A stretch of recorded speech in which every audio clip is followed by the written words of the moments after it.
अपना परिचय बताएं, कहाँ से आए आप? हम खरिका तेलीबाग लखनऊ से आए हैं। किसके द्वारा आए? कि किसके द्वारा आए? अपने मामले के लिए। किसी ने बताया होगा कि वहां जाओ तुम्हारा कार्य पूरा हो जाएगा। हाँ जाओ, बताया, किसी ने बताया, भैया बताइए ना। तो यहाँ पर आने से कार्य पूर्ण होते हैं, हमारे करने से नहीं कार्य पूर्ण होते। जी कर्म करना होगा आपको। जी कर्म करोगे, प्रमाण आपको आपके सामने मिलेंगे। जी जी क्योंकि हम कोई कथावाचक नहीं, जी हम मंत्रवाचक हैं। जी मंत्रों के द्वारा बड़े बड़े कार्य हो जाते हैं। जी तो आपका मुकदमा फंसा है। जी सरकारी सर्विस में थे? जी सरकारी सर्विस में थे? हाँ जी हाँ। कौन सा विभाग था? डाकखाना में है। डाकखाना? जी खतरनाक विभाग है। जी जी हाँ, उसमें हम फंस गए थे। 30 साल हो गया, केस तो खत्म हो गया है, लेकिन 10 साल पहले जजमेंट दे देंगे, लेकिन अब 2 साल हो गए यही कह रहे हैं, लेकिन देते नहीं हैं। पोस्ट ऑफिस में किन कारणों से फंसे थे?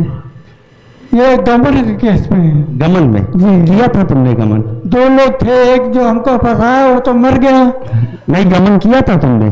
नहीं नहीं। जब तुमने गमन नहीं किया तो तुम्हारा केस नहीं फंसेगा, यह आशीर्वाद है। जी जी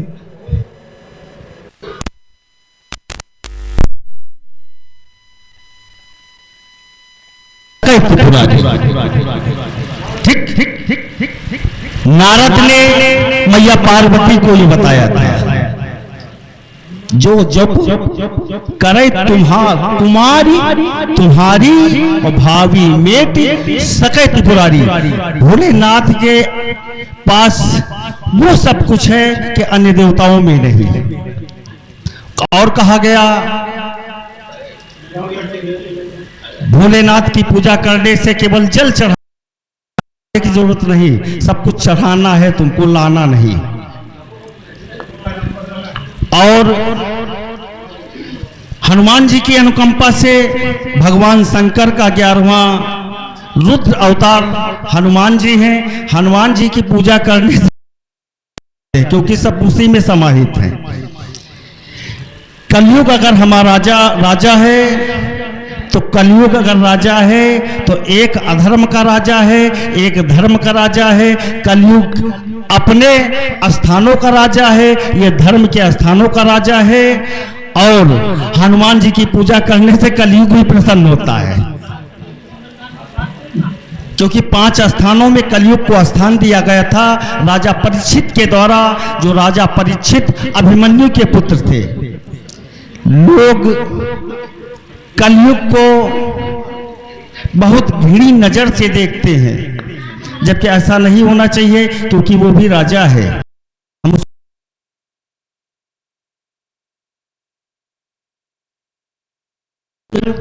त्रेता द्वापर वैसे ही कलयुग है। अगर तीनों युग पूजनी है तो कलयुग भी पूजनी है। बस कर्म हम वो करते रहें कि जिसमें कलयुग का प्रकोप हमारे ऊपर ना आए। कभी कभी विष भी अमृत का कार्य करता है, भी दवा का काम करती है। तो हनुमान जी की पूजा मानो वो है, मानो जैसे 14 रत्नों में एक हनुमान जी रत्न की भांति हम सभी के बीच में इस कलयुग में भी हैं, और द्वापर में भी थे, त्रेता में भी थे, और कलयुग में तो स्वयं साक्षात देवता हैं। उनकी पूजा करने से बड़े बड़े व्यवधान मिट जाते हैं। यदि आप अपने मुकदमे में विजय पाना चाहते हैं तो सहस्त्र बार आपको हनुमान चालीसा का पाठ करना पड़ेगा। सहस्त्र चालीसा कहते हैं 1000 बार। 1000 बार यदि हनुमान चालीसा का पाठ आपने 7 दिन में कर डाला, 8वें दिन परिणाम आपको मिल जाएगा, चौमुखा दीपक जला के। और इनके एक हाजिरी दरख्वास्त, एक इनके अर्जी लगवा देना उस कार्य की जिस सर्विस में जो इनकी वो चल रही जज के द्वारा फैसला हुआ, और एक पेलो करवा देना। जाइए।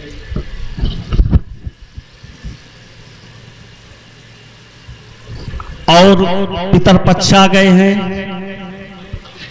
पितरपक्ष में बहुत सारी पूजा नहीं होती, छोटी छोटी पूजा होती है, इसी से तुम्हारे पितृ प्रसन्न हो जाते हैं और आपको संकट से, बीमारी से, डॉक्टरों से, कर्जे से, धन से सब पितृदेव ही प्रदान कर देते हैं। अगर घर के पितृ नहीं प्रसन्न हैं, घर के पितृ नहीं प्रसन्न हैं तो आपको कुछ भी नहीं दे सकता, कोई भी देवता भी नहीं देंगे, क्योंकि पितरों का अधिकार अलग है।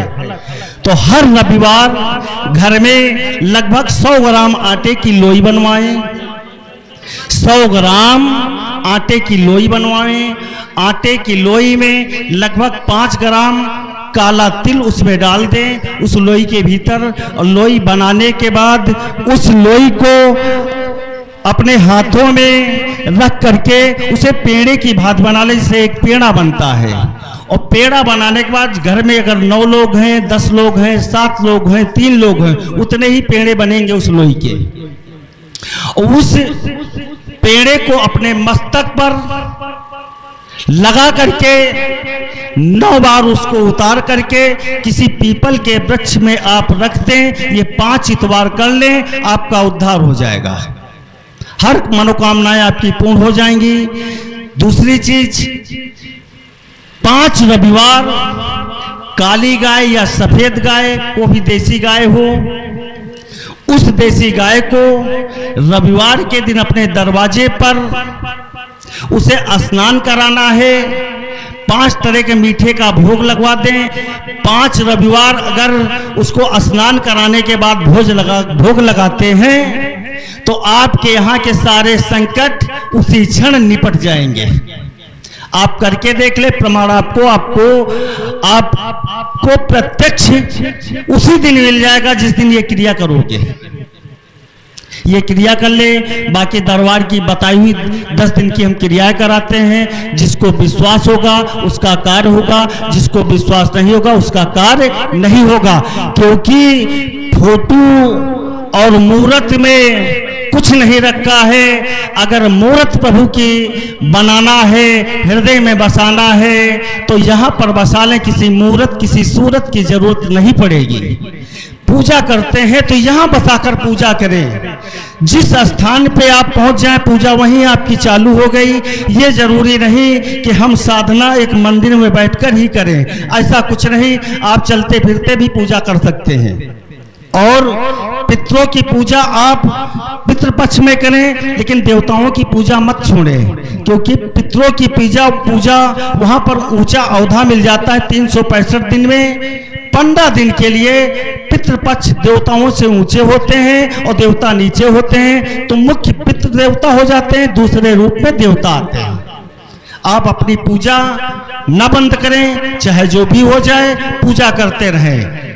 पितरों की पूजा अलग है, देवताओं की पूजा अलग है। ये करते रहे, प्रमाण आपको सामने मिल जाए, क्योंकि मंत्रों में वो ताकत है, वो शक्ति है कि मंत्रों के द्वारा ही तुम्हारा उद्धार होगा। किसी साधु संत के द्वारा, किसी की गुरु के द्वारा रास्ता तो बताया जा सकता, लेकिन वो इंसान किसी को ठीक नहीं कर सकता। ठीक आप स्वयं में होंगे। अगर ये विश्वास लेकर आए हो कि गुरु जी हाथ रख देंगे और हम ठीक हो जाएंगे, तो ऐसा कुछ नहीं है। हम साधारण एक व्यक्ति आप ही की तरह हैं। हम रास्ता बता सकते हैं। अपने मंत्रों में बहुत सारी ताकत है। कोई भी मंत्र ले लें आप, हर मंत्र महान है। चाहे गायत्री हो, मृत्युंजय हो, भगवान राम का मंत्र हो, दुर्गा सप्तशती का मंत्र हो, या ओम नमो भगवती चंडिकाय नमः, ओम टीम कालिकाय नमः, ओम दुम दुर्गाय नमः, ये महान मंत्र हैं। इन मंत्रों के द्वारा उद्धार हो जाएगा। और पूरे मानस में चाहे 4 वेद हो, 6 शास्त्र हो, 18 पुराण हो, और सारे मानस के ग्रंथों का निचोड़ हनुमान चालीसा, बजरंग बाण, हनुमान अष्टक है। ये निचोड़ है, ये मानो अमृत है। विश्व को समाप्त करने के लिए हनुमान चालीसा, हनुमान अष्टक और ये बजरंग बाण है जो विष को समाप्त कर देंगे।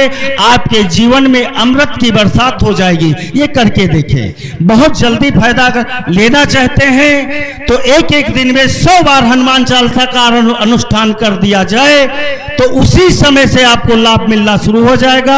आप 100 दिन तक नागा न करें, आपका उद्धार हो जाएगा।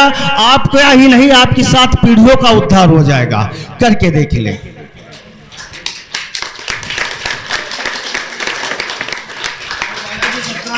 और साथ में यही कहा गया कि सुनो भरत भावी प्रबल, सुनो भरत भावी प्रबल, बिलख कहो मुनिनाथ, हानि लाभ जीवन मरण, जस अपजस विधियात।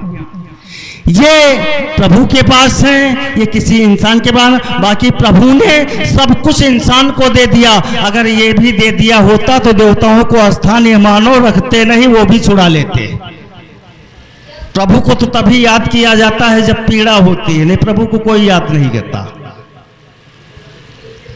और कहा गया अगर ये हानि लाभ जीवन मरण जस अपजस विधियात, अगर ये प्रभु के हाथ में नहीं होते तो कोई देवताओं को मानता ही नहीं, क्योंकि वो तो ये कहता मूर्त तो हमने बनाया है, बालाजी की मूर्त हमने बनाई है, भगवान राम की मूर्त हमने बनाई।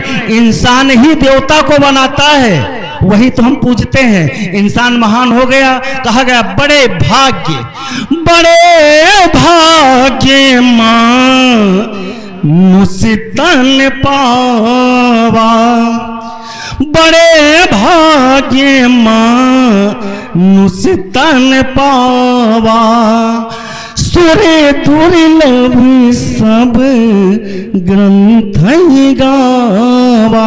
ये बड़े भाग्य से मानव शरीर मिलता है। आकर 4,84,000 जोनि भ्रमित या जीव उपनासी, 4,84,000 लाख 99,000 ये योनियां हैं जिनमें श्रेष्ठ मानव का जीवन होता है। मानव का जीवन श्रेष्ठ क्यों? क्योंकि उसको ज्ञान होता है और जीव जंतुओं को ज्ञान नहीं होता। उसका केवल अपना कार्य, अपना पेट भरना उनका, और ये नहीं। लेकिन मानव के पास ज्ञान होता है, हम जन्म से ज्ञान लेकर आते हैं। यदि ज्ञान से ही तो विज्ञान है, विज्ञान से ज्ञान नहीं। तो जो इस शरीर को पाने के लिए देवता तरसते हैं, तो ये शरीर हमें मिला है तो हम अच्छे कार्य करें। केवल हम अपनी अच्छाई और सच्चाई को मत भूलें, बड़े बुजुर्गों का सम्मान करें, दूसरे के दोषों को मत देखें, हम स्वयं अपने दोषों को देखें।